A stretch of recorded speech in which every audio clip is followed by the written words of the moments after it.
അപ്പം നമ്മൾ പൊന്നമ്മ ടീച്ചറുടെ അനുഭവങ്ങൾ ഇങ്ങനെ കേട്ടുകൊണ്ടിരിക്കുകയായിരുന്നു. പൊന്നമ്മ ടീച്ചർ നിങ്ങൾക്ക് ഫോൺ നമ്പറൊക്കെ പറഞ്ഞു തരും. ടീച്ചറിനെ എപ്പോൾ വേണമെങ്കിലും വിളിക്കാൻ പറ്റും, സംസാരിക്കാൻ പറ്റും. ടീച്ചറുടെ പ്രിയപ്പെട്ട കൂട്ടുകാരൻ അല്ല ടീച്ചറുടെ പ്രിയപ്പെട്ട കൂട്ടുകാരനെ അവിടെ വെയിറ്റ് ചെയ്യുന്നുണ്ട്.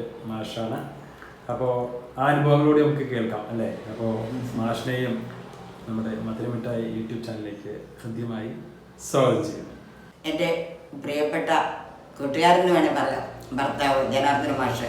ഇദ്ദേഹത്തെ ഒരുവിധം എല്ലാവർക്കും അറിയാം കേട്ടോ.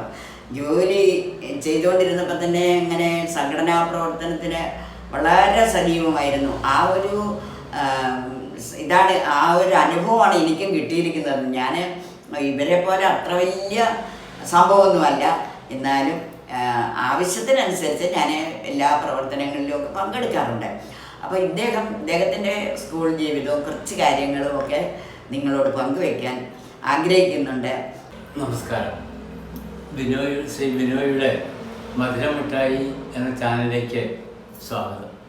അദ്ദേഹം എന്നെ ഈ ഇൻ്റർവ്യൂവിൽ പങ്കെടുപ്പിക്കാൻ ഒരു സന്മനസ് കാണിച്ചതിന് അദ്ദേഹത്തോടുള്ള കടപ്പാട് രേഖപ്പെടുത്തിക്കൊണ്ട് ഒന്ന് രണ്ട് വാക്കുകൾ സംസാരിക്കാൻ.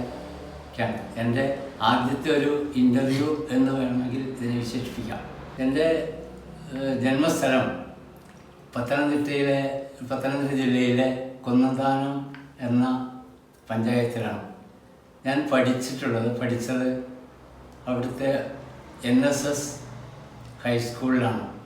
അതിനുശേഷം ഉപരിപഠനം നടത്തിയത് ഒരു മലയാളം വിദ്യ കോഴ്സാണ് പഠിച്ചത്. ചങ്ങനാശ്ശേരിയിലെ നിർമ്മല കോളേജിലാണ് പഠിച്ചത്. എൻ്റെ അധ്യാപകനായിരുന്ന ശ്രീമാൻ കരുണാകരക്കുറുപ്പ് സാറ് എന്നും അദ്ദേഹത്തോടെ ഞാൻ കടപ്പെട്ടിരിക്കുകയാണ്. അദ്ദേഹം അങ്ങനെ അവസരം എനിക്കുണ്ടാക്കി തന്നുകൊണ്ടാണ് ഇന്നൊരു അധ്യാപകനായി എനിക്കിവിടെ നിൽക്കാൻ കഴിയുന്നത്. വിദ്യാഭ്യാസം പൂർത്തിയാക്കിയതിന് ശേഷം, വിദ്യാഭ്യാസം പൂർത്തിയാക്കിയെന്ന് പറയാൻ കഴിയില്ല, വിദ്യാഭ്യാസത്തിന് ശേഷം ഞാൻ എഴക്കാട് AUP സ്കൂളിൽ അധ്യാപകനായി ജോലിയിൽ പ്രവേശിച്ചു.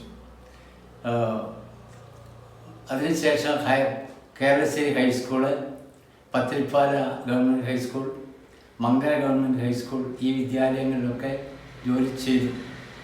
അതിൽ എനിക്ക് ഏറ്റവും കൂടുതൽ എടുത്തു പറയാനുള്ള എൻ്റെ ഒന്ന് രണ്ട് സഹപ്രവർത്തകരുണ്ട്.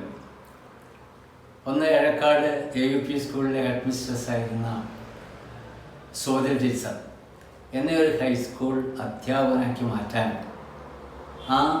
എൻ്റെ ഏട്ടത്തിയമ്മ അല്ലെങ്കിൽ എൻ്റെ ഏട്ടത്തി, എൻ്റെ ഒരു അമ്മ എന്ന രീതിയിൽ ഞാൻ കണക്കാക്കിയിരുന്ന ടീച്ചറാണ് എന്നെ അതിന് സഹായിച്ചിട്ടുള്ളത്. ഞാൻ കേരളശ്ശേരി ഹൈസ്കൂളിൽ അധ്യാപകനായി പ്രവേശിച്ചു. അന്ന് അവിടെ ഉണ്ടായിരുന്ന ശ്രീ വാസുദേവൻ മാഷും സേതു മാഷും ഒക്കെയാണ് എനിക്കതിനുള്ള പ്രചോദനം നൽകിയതും എന്നെ ആ വിദ്യാലയത്തിൽ അധ്യാപകനായി പ്രവേശിപ്പിച്ചത്. PSC കിട്ടിയാൻ മങ്കര ഗവൺമെൻറ് ഹൈസ്കൂളിൽ ചെന്നു. മങ്കര ഹൈസ്കൂളിൽ അന്ന് 3 ഷിഫ്റ്റായിട്ടാണ് ആ വിദ്യാലയം നടന്നിരുന്നത്. ഇന്ന് ആ വിദ്യാലയം കേരളത്തിലെ അറിയപ്പെടുന്ന ഏറ്റവും നല്ലൊരു വിദ്യാലയമായി മാറിയിട്ടുണ്ട്. ഞാൻ ആ വിദ്യാലയത്തിലെ ഒന്ന് രണ്ട് ആൾക്കാരെ കൂടി അനുസ്മരിക്കുകയാണ്. ഒന്ന്, അതിന് പ്രിൻസിപ്പലായി ഇരുന്ന മാധവി ടീച്ചർ, കൃഷ്ണകുമാർ ടീച്ചർ, ബാലകൃഷ്ണൻ തുടങ്ങിയ അധ്യാപകരെ, മേഴ്സി ടീച്ചർ തുടങ്ങിയ അധ്യാപകരൊക്കെ തന്നെ എൻ്റെ സഹപ്രവർത്തകരായിരുന്നു. എനിക്ക് വേണ്ട പ്രചോദനം നൽകിയവരാണ്. പത്തിരിപ്പാലയിലേക്ക് ഒരു 6 മാസക്കാലം എനിക്ക് പോകേണ്ടി വന്നു. അന്ന് എനിക്കുണ്ടായ ഏറ്റവും വലിയൊരു സന്തോഷം, എൻ്റെ സഹപ്രവർത്തകനായി എനിക്ക് മണ്ണൂർ സംഗീത ലോകത്ത് അറിയപ്പെടുന്ന മഹാനായ ശ്രീ മണ്ണൂർ രാജകുമാരനുണ്ണി മാഷുമായി കൂടെ ജോലി ചെയ്യാൻ കഴിഞ്ഞത് എൻ്റെ ഒരു ഭാഗ്യമായി ഞാൻ കരുതുന്നു. ആ വിദ്യാലയത്തിൽ രാജകുമാരൻ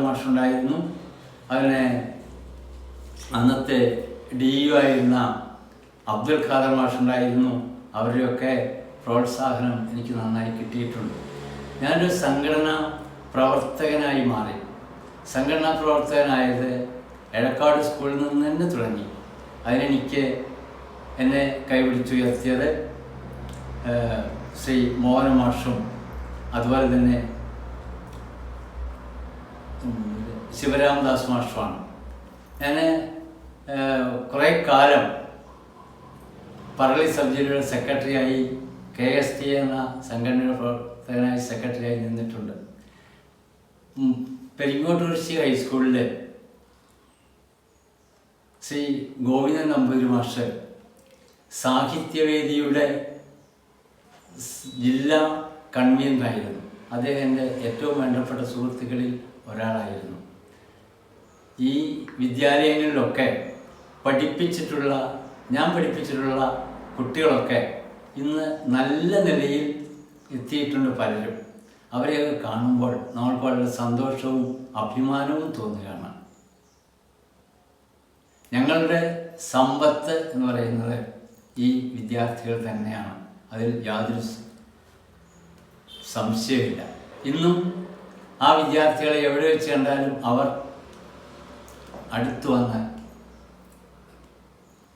മാഷേ എന്ന് വിളിക്കുമ്പോൾ ഞങ്ങൾക്കുള്ള ഒരു സന്തോഷം അത് പറഞ്ഞറിയിക്കാൻ കഴിയില്ല. പലരും രാഷ്ട്രീയ നേതാക്കന്മാരുണ്ട്, വിദ്യാർത്ഥികൾ പലരും രാഷ്ട്രീയ നേതാക്കന്മാരുണ്ട്. അതുപോലെ തന്നെ കലാരംഗത്ത് പ്രശസ്തി നേടിയ ആൾക്കാരുണ്ട്. അങ്ങനെ വിവിധ മേഖലകളിൽ അവർ അവരുടേതായ കഴിവുകൾ തെളിയിച്ചുകൊണ്ടിരിക്കുന്ന വിദ്യാർത്ഥി സമൂഹം ഉണ്ട്. അത് വളരെ ആത്മാർത്ഥതയോടെയും അഭിമാനത്തോടെയുമാണ് ഞാൻ കാണുന്നത്. എൻ്റെ വിദ്യാലയ ജീവിതത്തിലെ 22 വർഷക്കാലം മങ്കര ഗവൺമെൻറ് ഹൈസ്കൂളിൽ തന്നെയായിരുന്നു. ഇന്നും അവിടെ എന്ത് പരിപാടികൾ ഉണ്ടായാലും പൂർവ്വ വിദ്യാർത്ഥി സംഘടനകളുടെ പരിപാടികൾ അങ്ങനെ ഒക്കെ ഉണ്ടാകുമ്പോൾ അവർ എന്നെ ക്ഷണിക്കാറുണ്ട്, ഞാനവിടെ എത്താറുണ്ട്.